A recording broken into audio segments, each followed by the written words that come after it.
It is now emerging that the pilot of the ill-fated Ethiopian Airlines Flight 302 requested to turn back immediately after takeoff, but crashed before making the move. Well, air accident investigators have begun sifting through the fuselage of the plane to determine what could have brought it down. Hassan Mugambi reports on the emerging clues and what the probe will be seeking to find. 10:25 hours after the crash in Bishoftu, some 60 kilometers southeast of Addis Ababa, Ethiopia, the remains of the plane, flight ET302, that should have arrived in Nairobi at 10:25 a.m. Instead, a piece here, a shoe there, the chilling reminder of who and what was on board. Nearby, a huge crater made by the plane that had taken off at 8:38 a.m. and came down crashing just 6 minutes after leaving the Bole International Airport in Addis Ababa. On board, 149 passengers and 8 crew members.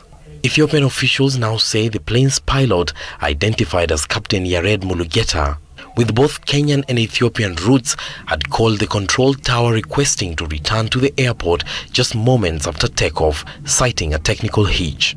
He was cleared to turn back, but soon after, the plane went missing on the radar, raising alarm bells in Ethiopia. For a plane to land shortly after takeoff, the pilot has to offload fuel as the weight during takeoff cannot support landing. It is not clear if the pilot tried to this.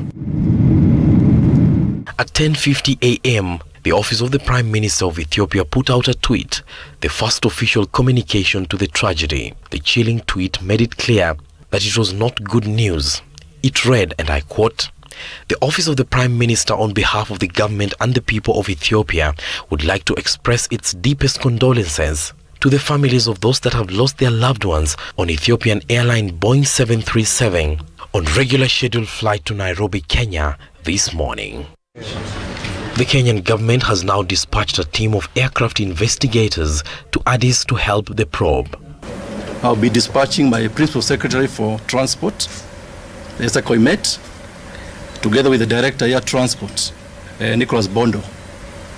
So they'll be arriving this evening so that we can coordinate these issues seamlessly together with our colleagues in Ethiopia. Earlier in the day, the United States Transport Agency also announced that it was sending a team of 4 experts to boost that effort.